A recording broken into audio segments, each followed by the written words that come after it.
ما شاء الله لا حول ولا قوة إلا بالله العلي العظيم. أعوذ بالله من الشيطان اللعين الرجيم. بسم الله الرحمن الرحيم.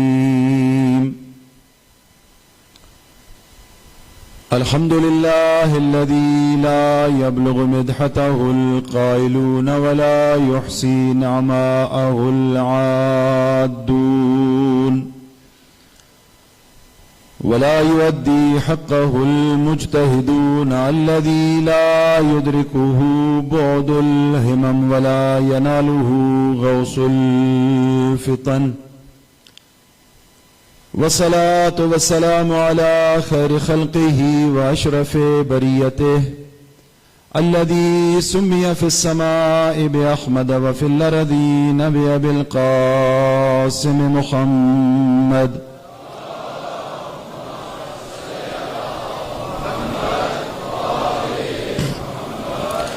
وعلى أهل بيته الطيبين الطاهرين المعصومين المنتجبين المنتخبين المظلومين الذين أذهب الله عنهم الرجس وطهرهم تطهيرا.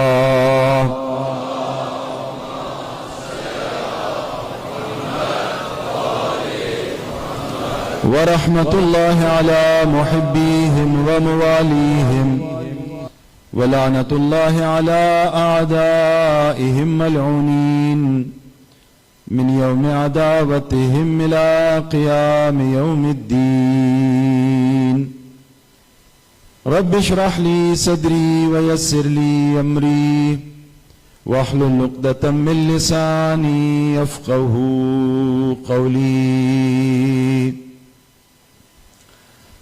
آپ سب سے التماس ہے مل کر آپ کی اور اپنے وقت کے امام کی دعا کو بلند آواز سے میرے ساتھ تلاوت فرمائیے. اللہم کن لولیک الحجت ابن الحسن صلواتک علیہ وعلی آبائہ في هذه الساعة وفي كل ساعة وليا وحافظا وقائدا وناصرا ودليلا وعينا حتى تسكنه أرضك طوعا وتمتعه فيها طويلا. صلوات.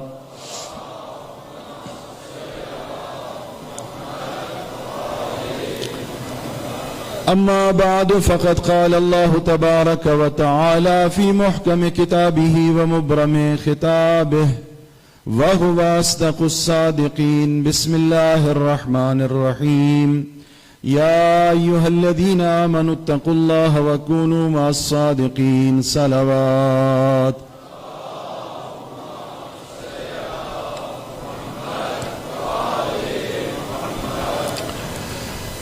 سرور کائنات حضرت محمد مصطفیٰ صلی اللہ علیہ وآلہ وسلم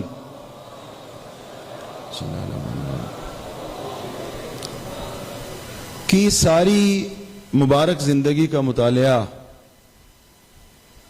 اور دقیق مطالعہ، معرفت کے ساتھ کیا جانے والا مطالعہ اور تعصبات کی اینکوں کو اتار کر سیرت نبوی کا اگر مطالعہ کیا جائے تو یہ نتیجہ بالکل واضح طور پر سامنے آئے گا کہ آقا کی زندگی میں جو مقام، جو مرتبہ اور جو حیثیت علی و اولاد علی کو حاصل تھی وہ کسی اور کے حصے میں نہیں آئی.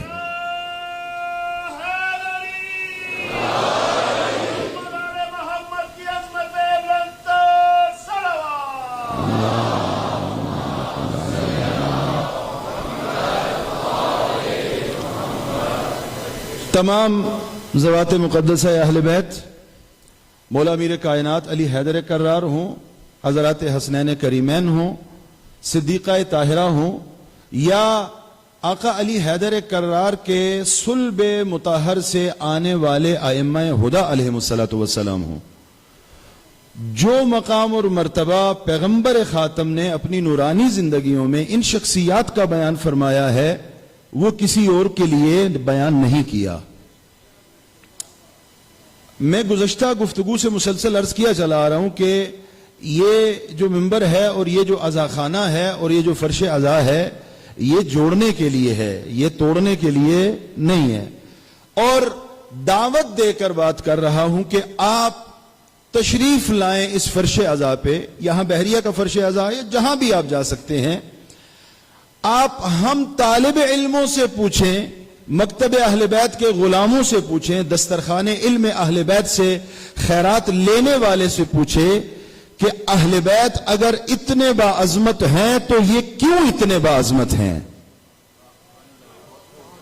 آپ اگر ذوات مقدسہ اہل بیت سے باہر نہیں آتے تو اس کا فلسفہ کیا ہے، اس کی حکمت کیا ہے، اس کا سبب کیا ہے؟ ہم کسی کی توہین کے قائل نہیں ہیں، ہمارا مکتب ہمیں توہین کی اجازت نہیں دیتا، توہین نہیں ہے، لیکن مقام و عظمت اہل بیت بیان کرنا اور اسے نسلوں تک منتقل کرنا یہ ہمارا حق ہے، یہ ہمارا حق ہے۔ کسی بھی شخصیت کا تعارف یا اللہ کے قرآن سے آپ پوچھ لیجئے، محور ہمارے پاس موجود ہے، قرآن کریم سے پوچھیں کہ قرآن نے کسی شخصیت کے بارے میں کیا کہا۔ اور آپ جانتے ہیں کہ اللہ کا کلام دو طرح کا ہے، ایک وہ کلام ہے کہ جو قرآن بنا اور اسے قرآن کا حصہ قرار دیا گیا، اور دوسرا وہ کلام ہے جسے حدیث قدسی کہا جاتا ہے۔ آپ اللہ کے کلام یعنی قرآن کی بارگاہ میں جائیں، وہاں سے آپ تعارف لے لیں، آپ سیرت مصطفیٰ میں چلے جائیں، وہاں سے آپ تعارف لے لیں، آپ خود ان ذوات مقدسہ کے کردار اور سیرت کا مطالعہ فرمائیں، ان ذوات کا تعارف وہاں سے آپ لے لیں، یا آپ ان میں سے کسی پر بھی عمل نہیں کرتے، آپ کائنات عالم میں مشاہیر عالم کی گفتگو کر لیں اور ان سے پوچھ لیں کہ آپ کی نظر میں کائنات عالم میں سب سے بلند مرتبہ شخصیات کون سی ہیں، تو مشاہیر عالم بھی کسی اور دروازے پر نہیں جائیں گے، علی و بطول کے دروازے پر جا کر کہیں گے یہی گھرانہ ہے جہاں پر علم بھی ملتا ہے اور حکمت بھی ملتی ہے۔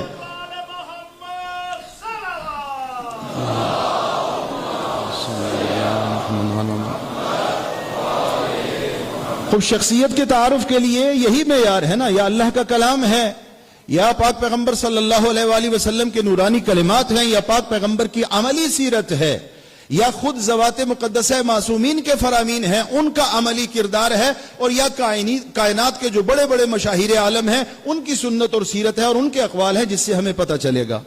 یہ یہاں تک بات ہو گئی۔ اب گفتگو جو چل رہی ہے وہ حسین سفینہ نجات ہے اور چراغ ہدایت ہے۔ اسی تناظر میں ایک اور حدیث برادران اہل سنت کے منابع سے ذکر کر رہا ہوں، کتاب کا نام ہے المستدرک علی الصحیحین، برادران اہل سنت کی کتاب ہے۔ اسی ترتیب میں ایک اور حدیث سماعت فرما لے، میں آگے منتقل ہو جاؤں۔ پاک پیغمبر حضرت اباذر روایت کرتے ہیں، حضرت اباذر روایت کرتے ہیں اس عالم میں کہ خانہ کعبہ کے دروازے پہ ہاتھ رکھا ہوا ہے اور دروازہ کعبہ کو تھام کر کہہ رہے ہیں۔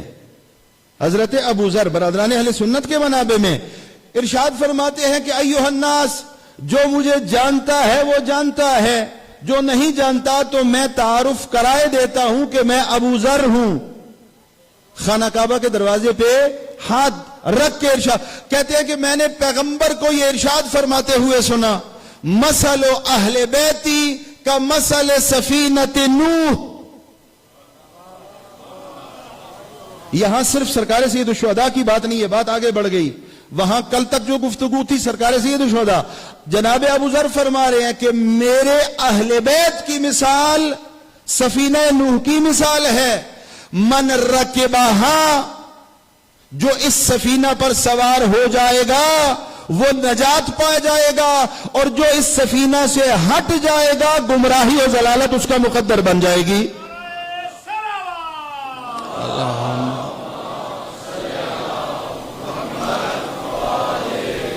خب یہ حضرت ابو ذر کی پاک پیغمبر سے نقل ہونے والی روایت. کوئی چارہ نہیں ہے, کوئی راہ مفر نہیں ہے, کوئی راہ فرار نہیں ہے. چاہے آپ سعادت دنیا کی بات کریں, چاہے آپ نجات اخروی کی بات کریں, آپ کے پاس نجات کا ایک ہی راستہ ہے کہ اللہ کے کلام کو تھام لیں اور علی و بطول کے دروازے پہ آ جائیں. اس کے علاوہ نجات کا کوئی راستہ نہیں ہے. علی و بطول کے دروازے پہ آنا ہوگا, معصومین علیہ الصلوۃ والسلام سے متمسک ہونا پڑے گا. یہاں پر کوئی بچہ جوان پوچھ سکتا ہے کیا کیا جائے, ہم تو آ رہے ہیں, اگر کوئی نہ آنا چاہے تو اسے کیا کریں؟ بھائی آپ اپنے عقیدے کے مطابق جس کو جو مقام اور مرتبہ دیتے ہیں ہم آپ کے عقیدے کا احترام کرتے ہیں. آپ جس کو جو حیثیت دیتے ہیں ہمارے سر آنکھوں پر, آپ کا عقیدہ بھی ہمارے سر آنکھوں پر, آپ کا نظریہ بھی ہمارے سر آنکھوں پر.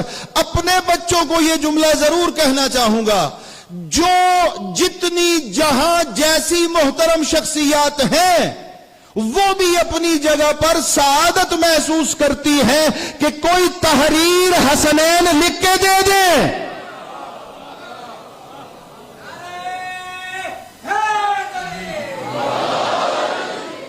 یہ پروانہ تو وہ بھی مانگ رہے ہیں, پروانہ تو انہیں بھی چاہیے. وہ تاریخ کے اوراق میں لکھا ہوا ہے, آپ پڑھتے بھی ہیں, سمجھتے بھی ہیں, سنتے بھی ہیں کہ فلاں نے کہا, فلاں کے بچے نے کہا, فلاں بزرگوار کے بیٹے نے کہہ دیا, کہ حسنین نے کہہ دیا کہ تو ہمارے غلام کا بچہ ہے. وہ بچہ گیا شکایت کر دی کہ انہوں نے مجھے یہ کہہ دیا. کہا کیا کہا؟ کہا ہمیں غلام کا بیٹا کہا. کہا یہی لکھوا کے لے آ,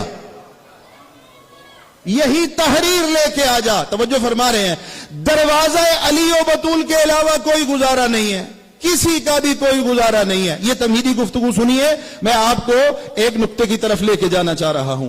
اچھا, اگلی بات کہ کسی شخصیت کا تعارف خود اس کے نورانی کلمات سے حاصل کیا جائے اور اس کی سیرت سے حاصل کیا جائے. اللہ کے کلام سے تعارف لے, پاک پیغمبر کے فرمان سے تعارف لے, پاک پیغمبر کی عملی سیرت سے تعارف لے, اور اس کے بارے میں مشاہیر عالم نے جو کہا ہے اس سے اس شخصیت کو پہچانے. ایک راستہ یہ ہے کہ اس شخصیت نے اپنی زندگی میں جو کیا ہے یا جو کہا ہے یا جو فرمایا ہے اس کا مطالعہ کریں, آپ کو پتہ چل جائے گا یہ کتنی وزنی شخصیت ہے. خود وہ شخصیت زندگی کیسے گزار رہی ہے, کس کے ساتھ اٹھ بیٹھ رہی ہے, اس کا حشر و نشر کس کے ساتھ ہے, وہ بولتی ہے تو کب بولتی ہے, وہ خاموش ہوتی ہے تو کب خاموش ہوتی ہے. اس کا مطالعہ بھی اگر آپ کر لیں تو آپ کو اس شخصیت کا تعارف ہو جائے گا. اب آ جائیے آقا سید الشہداء علیہ الصلوۃ والسلام کی ذات والا صفات پر. درود پڑھیے بر محمد و آل محمد.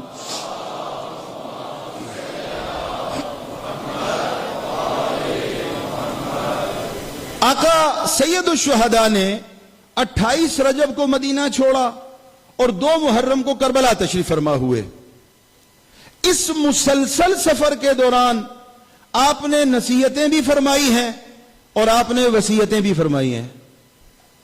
نصیحت بھی ملتی ہے, وصیت بھی ملتی ہے, اور خطبات بھی ملتے ہیں.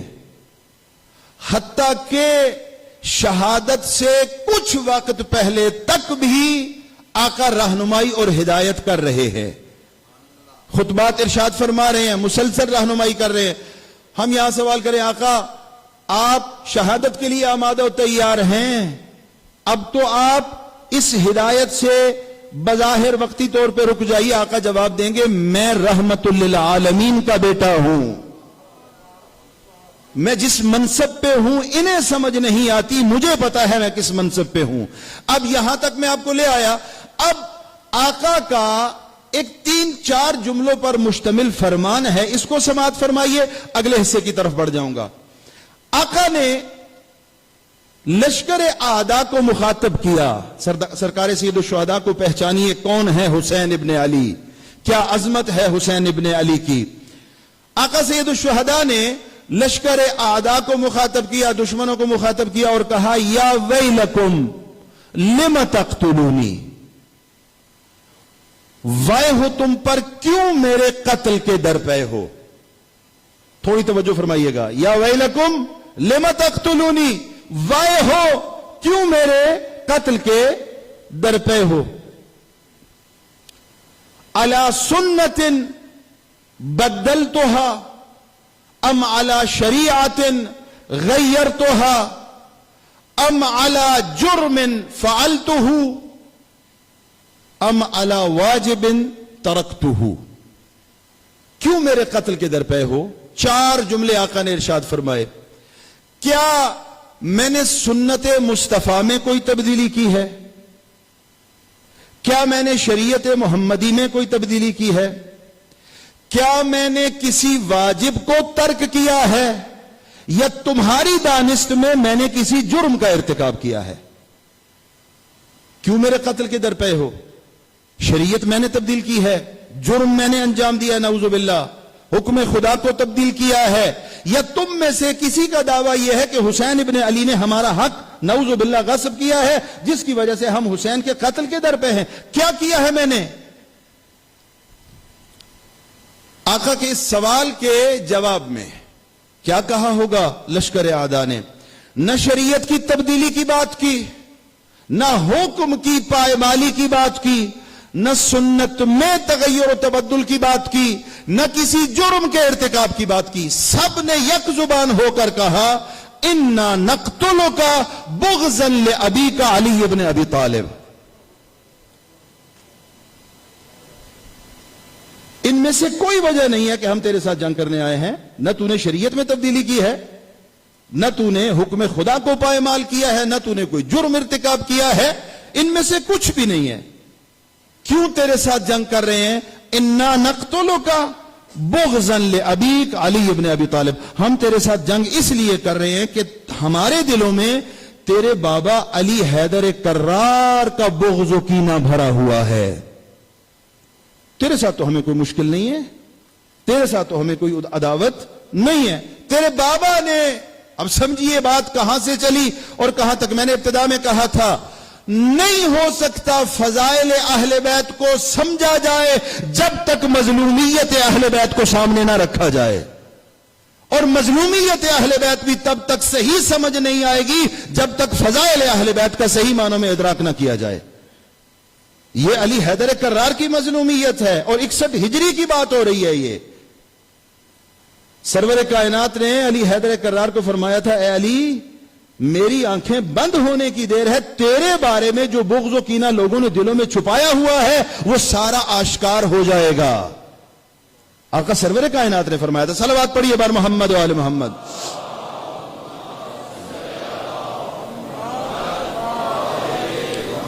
متوجہ ہو گئے عزیزان محترم. سرکار سید الشہداء معرکہ عاشورہ جہاد کربلا اپنی نہضت کی بنیاد بیان کرتے چلے آ رہے ہیں, اور یہاں پر دشمن کی زبان سے اعتراف لے لیا کہ نقتلک بغضا لابیک علی ابن ابی طالب. تیرے ساتھ ہمارا معاملہ علی ابن ابی طالب کے بغض و کینہ اور عناد کی بنیاد پر ہے. کون ہے علی ابن ابی طالب؟ کیا کیا ہے علی ابن ابی طالب نے؟ یہ علی سے بغض و کینہ علی کی ذات کی وجہ سے ہے یا علی کے کردار کی وجہ سے ہے؟ چلیں گے میرے ساتھ انشاءاللہ. علی سے بغض و کینہ کیوں ہے؟ کیا کیا ہے علی نے؟ کیا ایسا نہیں کیا جو باقیوں نے کیا ہے؟ کیا ہے جو باقیوں نے کیا ہے علی نے نہیں کیا؟ اور کیا علی نے کیا ہے جو علی کو نہیں کرنا چاہیے تھا؟ ایک جملہ عرض کر رہا ہوں, آپ کی سماعتوں کی نظر کر رہا ہوں. علی کی ساری زندگی ایک شفاف آئینے کی مانند ہے. جملہ سمجھیے, جتنا میں عرض کر سکتا ہوں اتنا ہی عرض کروں گا. علی کی ساری زندگی شفاف آئینہ ہے. کیوں شفاف آئینہ ہے؟ بھائی علی کی ساری زندگی کا خلاصہ 2 جملے. علی کی ساری زندگی کا خلاصہ 2 جملے. اب جوان بچہ عزیز کہے گا مولانا بہت بڑی بات کر رہے ہیں, علی کی زندگی کا خلاصہ 2 جملے, یہ کیسے ممکن ہے؟ بھائی ممکن ایسے ہے کہ علی کو اگر 2 جملوں میں بیان کرنا چاہوں تو یہ کہوں گا علی جب دنیا میں آیا تو آغوش مصطفیٰ میں آیا, اور مصطفیٰ جب دنیا سے گئے تو آغوش مرتضیٰ سے گئے.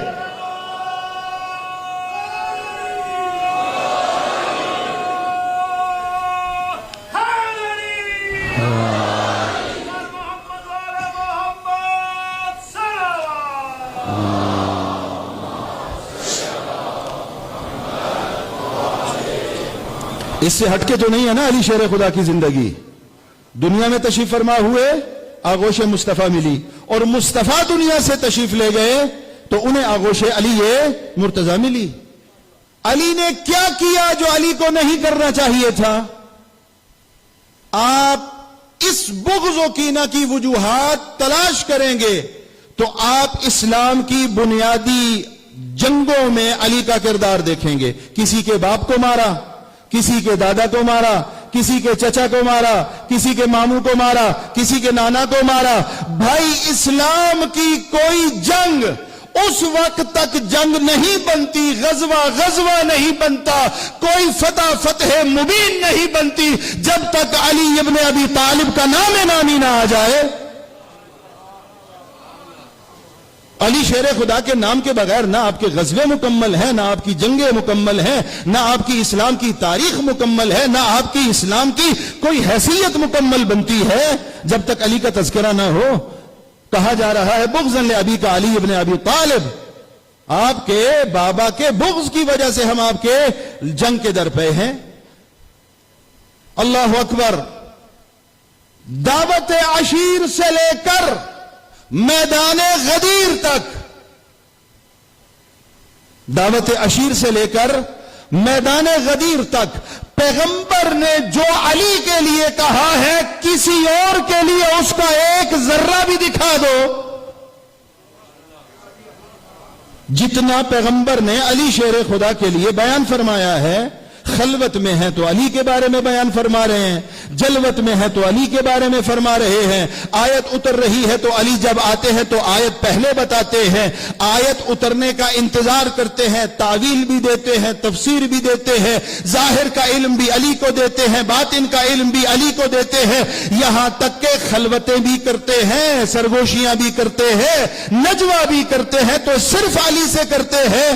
اتنا کچھ دیکھنے کے باوجود بھی آپ کو سمجھ نہیں آئی کہ علی مصطفیٰ سے کیا نسبت رکھتا ہے.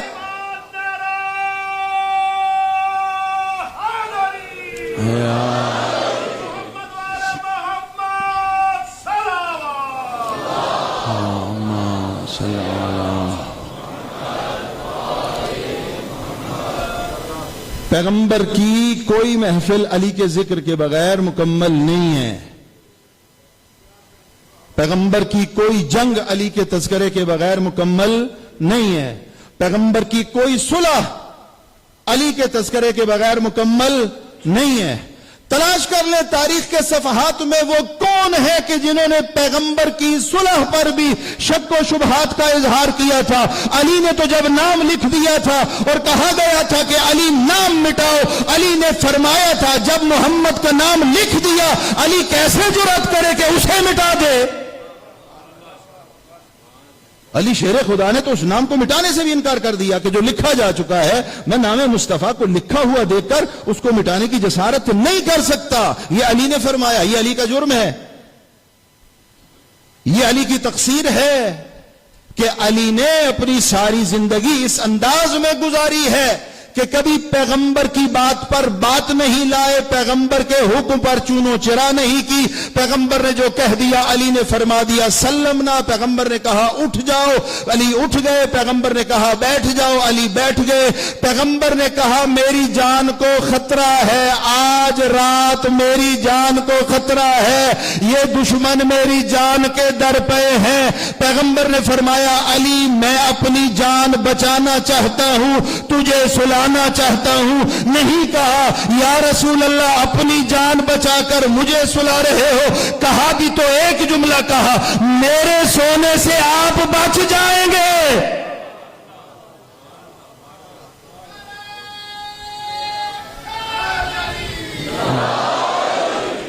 کہا بھی تو یہی کہا, یا رسول اللہ میرے سونے سے آپ کی جان بچ جائے گی. ہاں بچ جائے گی, میں سو جاؤں گا. پوچھا کسی نے کہ یا علی کیسی نیند آئی؟ کہا زندگی میں اتنی میٹھی نیند کبھی نہیں آئی جتنی اس رات کو آئی.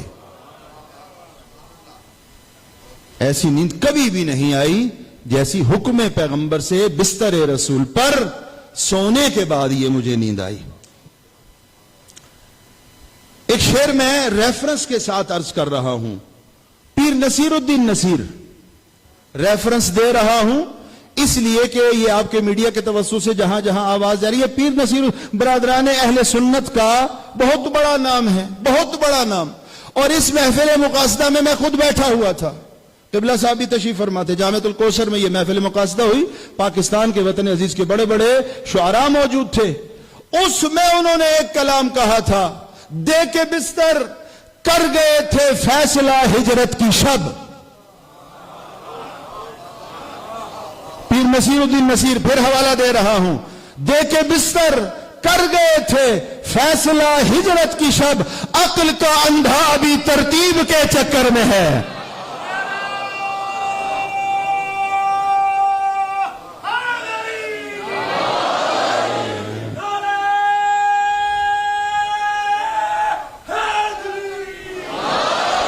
ہاتھ بلند کر کے نعرہ حیدری. توجہ فرما رہے ہیں، یہ پیر نصیر الدین نصیر کا کلام ہے. آپ کے لیے الجھن ہو سکتی ہے، ہمارے لیے کوئی الجھن نہیں ہے. ایک اور مسئلہ آپ کی خدمت میں طالب علمانہ انداز میں عرض کر دوں. طالب علمانہ انداز میں، یہ میرے ہاتھوں کو بھی دیکھ لیجئے، کوئی دعویٰ نہیں ہے، طالب علم کی حیثیت سے عرض کر رہا ہوں. ہمارا برادران اہل سنت کے ساتھ کوئی اختلاف خلافت کے مسئلے پہ ہے ہی نہیں. توجہ رکھتے ہیں انشاءاللہ صاحبان. آپ کہیں گے کہ بھائی سب سے بڑا اختلاف ہی یہی ہے، آپ کہہ رہے ہیں کہ ہے ہی نہیں. برادران اہل سنت یہ ارشاد فرماتے ہیں کہ رحلت پیغمبر کے بعد سقیفہ بنو ساعدہ میں کچھ صاحبان اکٹھے ہوئے، صحابہ کرام اکٹھے ہوئے، شورا بنی. اس شورا نے مل کر مسلمانوں کے خلیفہ اول کا خلیفہ کے طور پہ تعین فرمایا. اس شورا کے اس چینل سے پہلے خلیفہ اول کا انتخاب ہوا، پھر خلیفہ دوم کا انتخاب ہوا، پھر خلیفہ سوم کا انتخاب ہوا، پھر خلیفہ چہارم کا انتخاب ہوا. یہی برادران اہل سنت کہتے ہیں. ہم بھی برادران اہل سنت کے اس عقیدے کی تائید کرتے ہیں کہ ان کا یہ عقیدہ ہے. اختلاف کہاں پر ہے؟ ہم بھی کہتے ہیں جی آپ نے اس چینل سے خلفاء کا تعین فرمایا، الحمدللہ، خلیفہ اول وہ، خلیفہ دوم یہ، خلیفہ سوم یہ، اور آپ کی دانش میں خلیفہ چہارم یہ. ایسا ہے تو پھر اختلاف تو آپ نے ختم کر دیا. آپ جس خلافت کے نظام کی بات کرتے ہیں وہ شورا کا بنایا ہوا نظام ہے، ہم جس خلیفہ کی بات کرتے ہیں وہ اللہ کا بنایا ہوا ہے.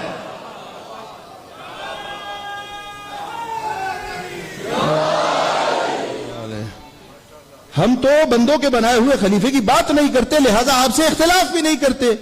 آپ کہتے ہیں کہ ہماری دانش میں علی حیدر کرار چوتھے خلیفہ ہیں، ہم کہتے ہیں آپ کی دانش میں چوتھے ہیں، آپ کی دانش میں چوتھے ہیں.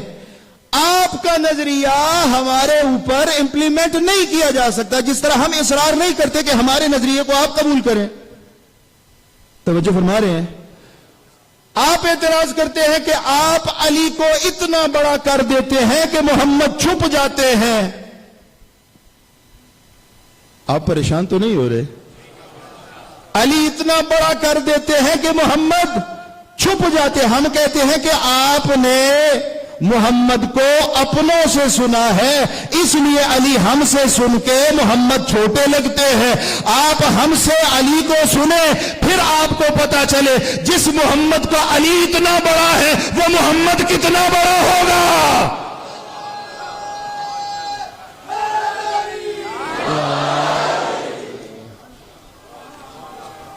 آپ علی غیروں سے سنتے ہیں، آپ علی ہم سے سنیں، پھر آ کر محمد سنیں. ہمارا تو دعویٰ یہی ہے، علی جتنا بڑا بھی ہو جائے ہے محمد کا غلام.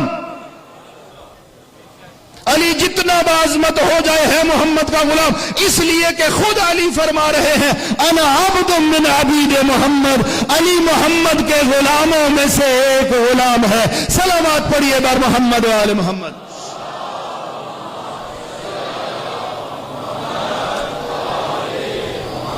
توجہ فرما رہے ہیں. علی کی مظلومیت دیکھیے اور علی کی مظلومیت کو پڑھیے اور علی کی مظلومیت کو نسلوں تک منتقل فرمائیے. علی جوش خطابت میں بولا جانے والا جملہ نہیں ہے. علی آپ سے نعرہ لگوانے کے لیے، خطابت کا جوش دکھانے کے لیے، 2 منٹ کی مجلس کو گرم کرنے کے لیے علی کا نام زبان پہ نہیں لیا جاتا. پیغمبر نے ارشاد فرمایا کہ کوئی عمل بھی اس وقت تک قبول نہیں ہوگا جب تک علی تیری ولایت دل میں موجود نہ ہوگی. علی کی ولایت کا اعتراف لیا گیا ہم سے. میدان غدیر کا خطبہ پیغمبر خاتم صلی اللہ علیہ وآلہ وسلم کا, اس خطبے کی طرف توجہ فرمائیے. بلند آواز سے صلوات پڑھیں بر محمد وآل محمد.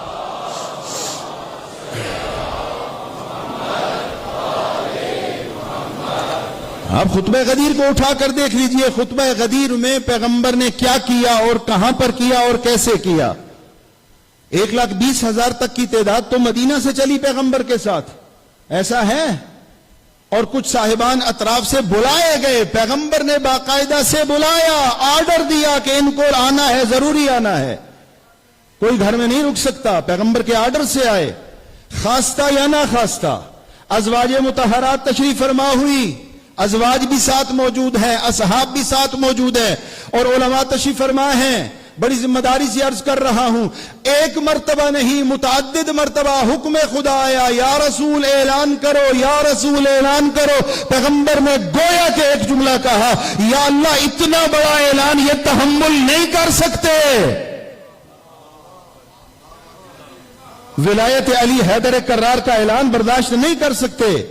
میں نرم کر کے عرض کر رہا ہوں, پیغمبر نے جو جملے فرمائے وہ اور تھے.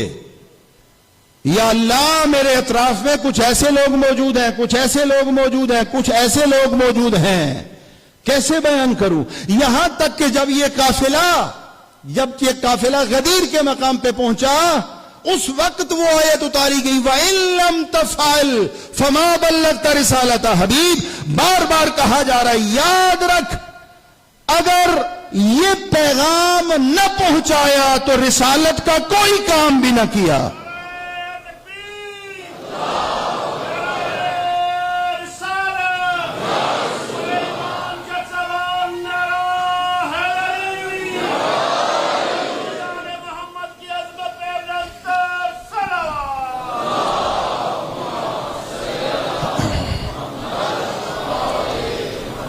توجہ فرمائیں, 23 سالہ زندگی گزر چکی, آخری حج ہے پیغمبر کا. اس آخری حج پہ بھی گفتگو ہے. یہ کون سا حج تھا, پیغمبر پہلے بھی تشریف فرما ہوتے رہے, آخری حج ہے, اس کی فقہی بحث ہے وہ اپنی جگہ پر.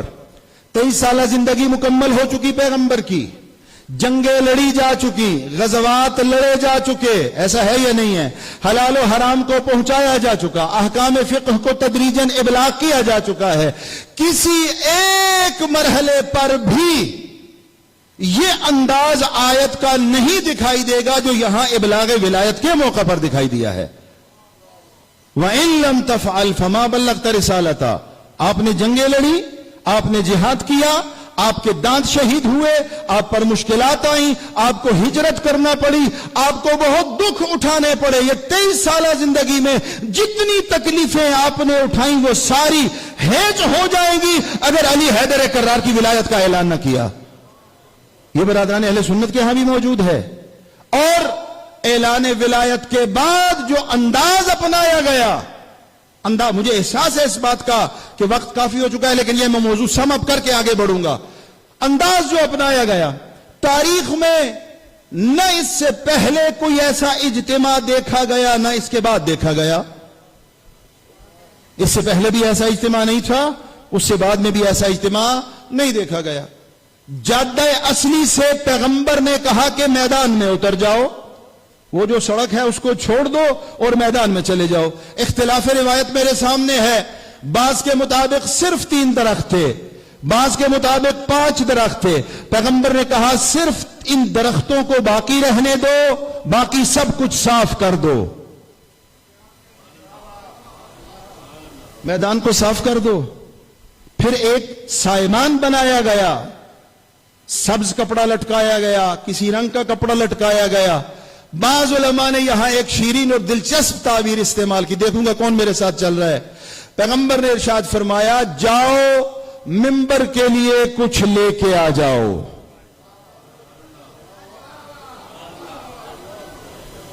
منبر کے لیے کچھ لے کے آ جاؤ. صاحبان گئے, منبر کے لیے کچھ تلاش کیا, کچھ نہ ملا. یا رسول اللہ کچھ نہیں مل رہا. پیغمبر نے پھر کہا جا کے دیکھو کچھ مل جائے گا، پھر نہیں ملا۔ پیغمبر نے کہا یہ تمہیں اونٹوں کے پالان نظر نہیں آ رہے؟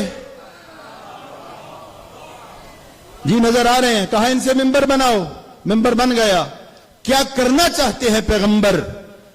پیغمبر گویا کہ یہ ارشاد فرمانا چاہتے ہیں میری زندگی میں میرے سامنے ہوتے ہوئے میرے حکم سے اگر تمہیں میں کہوں جا کر ممبر بناؤ، ممبر نہیں بنا سکتے، میرے بعد صاحب ممبر کیسے بناؤ گے؟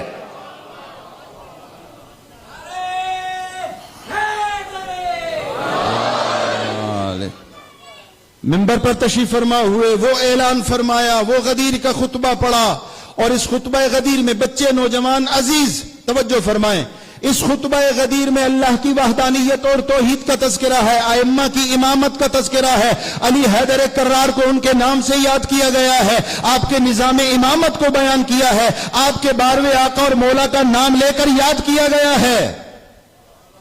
اس خطبہ غدیر میں پیغمبر نے کیا نہیں بیان کیا جو مجھے اور آپ کو چاہیے تھا؟ سب پیغمبر نے بیان کر دیا، اور ایک جملہ جو ارشاد فرمایا وہ قابل غور ہے۔ کیا؟ فَلْيُبَلِّغْ الْحَاضِرَ الْغَائِبَ وَالْوَلَدْ وَالْوَالِدْ إِلَى الْوَلَدْ إِلَى يَوْمِ الْقِيَامَةِ۔ پیغمبر نے واجب قرار دیا جو یہاں سامنے کھڑا ہے اس پر واجب ہے کہ یہ پیغام ان تک پہنچائے جو یہاں نہیں ہیں، اور جو والد ہے قیام قیامت تک میں محمد مصطفیٰ اس پر لازم قرار دے رہا ہوں کہ اپنی اولاد کو علی کی ولایت کا درس دیتا رہے۔ الا فلیبلغ الحاضر الغائب والوالد الى الولد الى یوم القیامہ۔ کیا اعلان فرمایا؟ من کنت مولا فہذا علی مولا۔ توجہ فرما رہے ہیں؟ یہ بات ہو گئی یہاں تک، آگے بڑھیے عزیزان محترم، زحمت تمام کرنے جا رہا ہوں، آگے بڑھیے۔ اس کے بعد کیا ہوا؟ ہم غدیر سے گزر جاتے ہیں، غدیر کو ایک دن میں منا کر ہم سمجھتے ہیں کہ غدیر ختم ہو گئی، غدیر کا پیغام 3 دن تک تو مستحب ہے کہ غدیر کا اہتمام کیا جائے، 3 دن تک تو وہاں بیعت لی جاتی رہی ہے۔ آپ ذرا تصور کریں، آپ جب سفر سے واپس آتے ہیں تو فوراً آپ کی کوشش ہوتی ہے گھر پہنچ جائیں، فوراً گھر پہنچ جائیں۔ وہاں اس گرمی میں پیغمبر نے روک لیا اور 3 دن تک بیعت لی جاتی رہی، 3 دن تک تو وہاں بیعت لی گئی ہے، اور 3 دن تک حکم ہے کہ غدیر کا اہتمام کیا جائے۔ یہ جملہ آپ سنتے ہیں کثرت سے بیان، اور یہ جملہ ٹھیک ہے کہ غدیر کو بھلانے کا نتیجہ ہی کربلا ہے۔ غدیر کو فراموش نہ کیا جاتا تو کربلا کو اس طرح سے آپ اور میں سامنے نہ دیکھتے۔ غدیر کو بھلایا گیا۔ آپ غدیر کو جس زاویے اور جس اینگل سے بھی دیکھیں، میں نے اور آپ نے غدیر کے حق میں کوتاہی کی ہے۔ ہم غدیر کو اس طرح زندہ نہیں رکھ پائے جس طرح زندہ رکھنا چاہیے۔ آپ مکان بناتے ہیں تو مکان کی اوپننگ سرمنی 18 ذی الحج کو کیوں نہیں کرتے؟ آپ اپنی دکان کا افتتاح کرتے ہیں 18 ذی الحج کو کیوں نہیں کرتے؟ آپ اپنے بچوں بچیوں کی نسبتیں طے کرتے ہیں 18 ذی الحج کو کیوں نہیں کرتے؟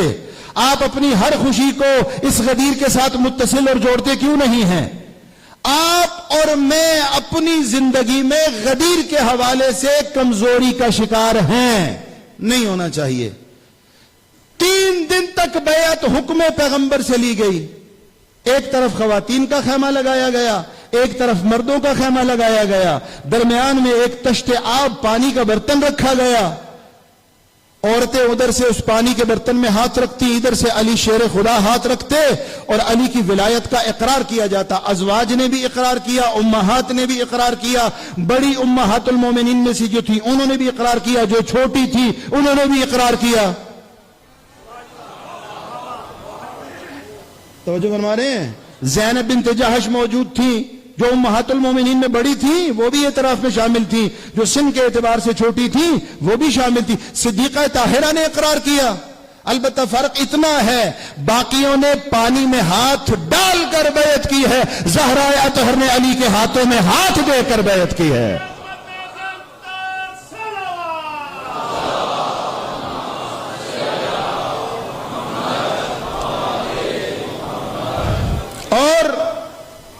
جب یہ بیعت کا سلسلہ ختم ہو گیا، پیغمبر نے اعلان فرمایا، پیغمبر نے کہا ہن اونی ہن اونی.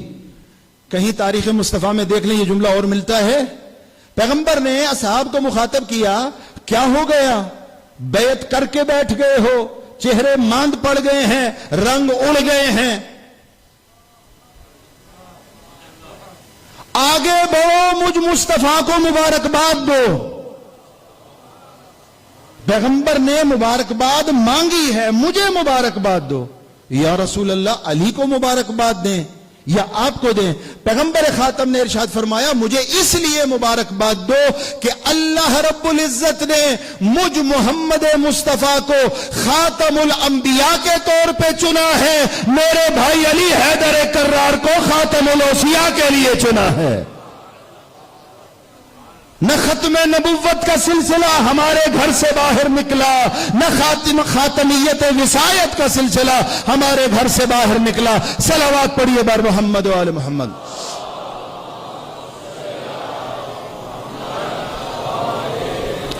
ہاں عزیزو، یہی سلسلہ جاری رہے گا. مظلومیت اہل بیت کہاں سے سلسلہ شروع ہوا، علی کا بغض و کینہ کہاں سے دل میں آیا، اور اس کا اظہار مسلسل کیا جاتا ہے اور کیا جاتا رہے گا.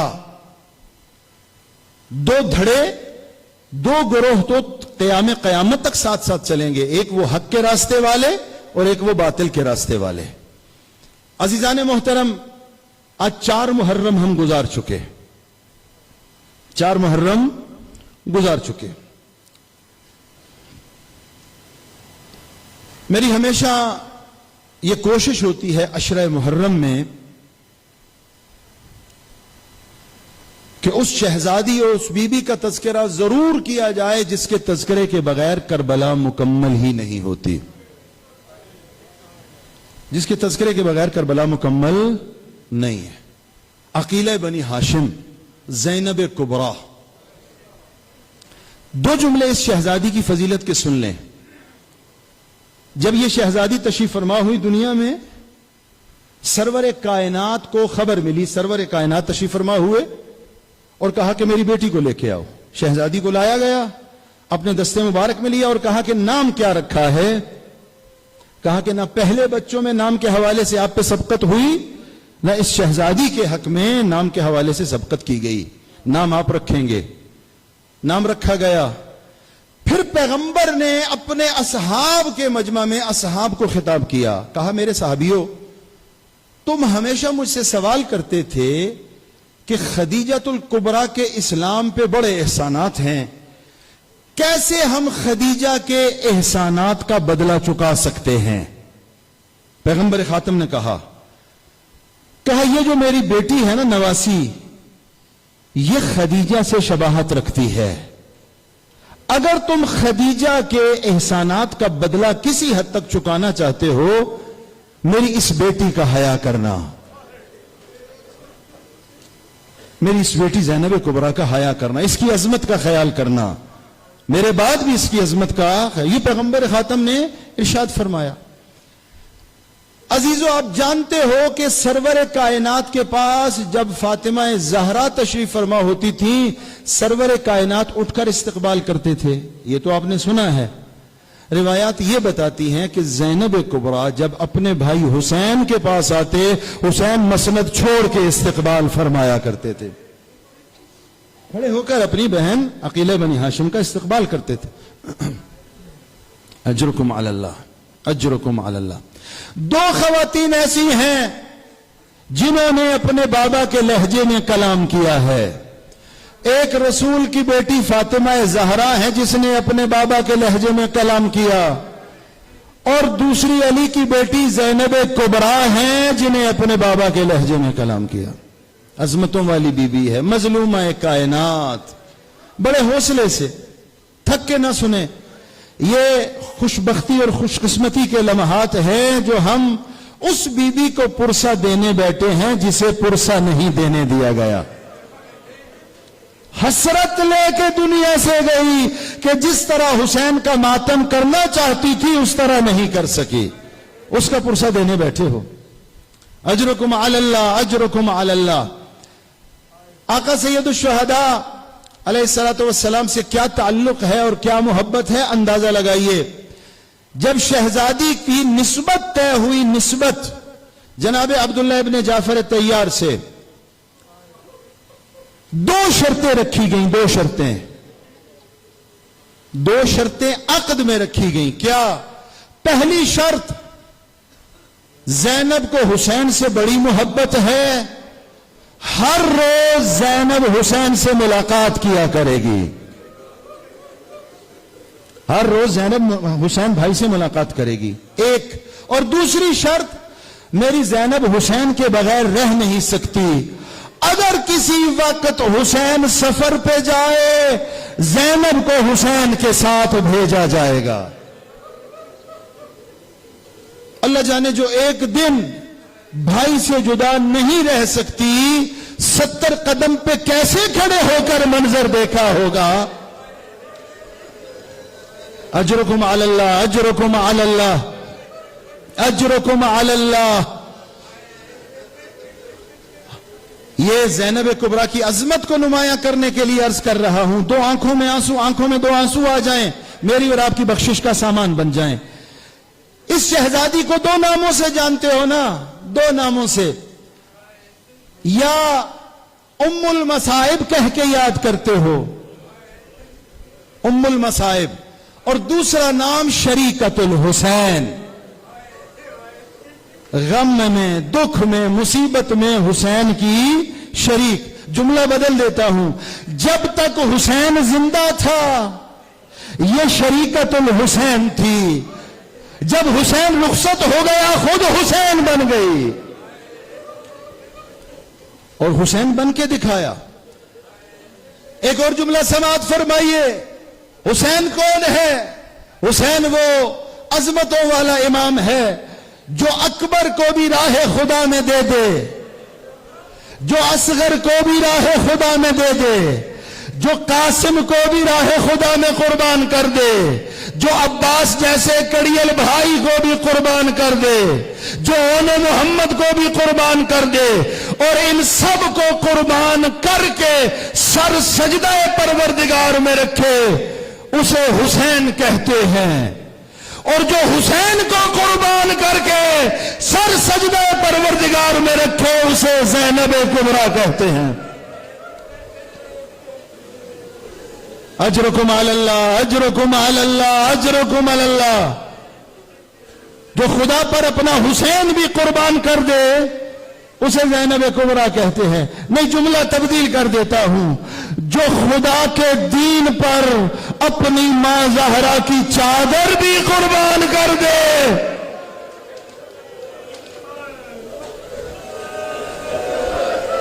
شرم کر کے نہ روئیں، شرم کر کے نہ روئیں، آوازیں بلند کریں، آپ کی آوازوں پہ اللہ رحمت نازل فرمائے۔ اس گریے کی حسرت لے کے دنیا سے گئی ہے زینب کبریٰ۔ جب دربار یزید سے رہائی کا پروانہ آیا تھا نا، سید سجاد نے کہا پھوپھی رہائی ہو گئی، کہا نہیں ایسے رہائی نہیں، مجھے ایک حویلی دی جائے اور میں اپنے بھائی کا ماتم کروں۔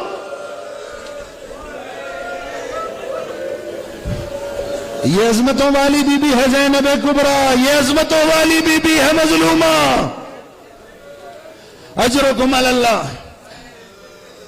شہید حسینی قائد ملت رحمت اللہ علیہ، شہید عارف حسینی رحمت اللہ علیہ، وہ ایک مصائب پڑھا کرتے تھے قائد شہید۔ بس زحمت تمام کر رہا ہوں، آپ کی آنکھیں نم ہو گئی، آنسو آ گئے، مجلس ہو گئی عزادارو۔ وہ تاریخ بشریت کی 4 بہنوں کا تذکرہ کرتے تھے جو اپنے بھائیوں کے جنازے پہ آئیں۔ 4 بہنیں جو اپنے بھائیوں کے جنازوں پہ آئیں۔ 2 بہنوں کا تعلق عالم کفر سے تھا، 2 کا عالم اسلام سے تھا۔ پہلی بہن جو اپنے بھائی کے جنازے پہ آئی عمر ابن عبد ود کی بہن ہے۔ جب اس کا بھائی مارا گیا، اس کی 7 کنیزیں خواتین مل کے اسے اپنے بھائی کے جنازے پہ لے کے آئی۔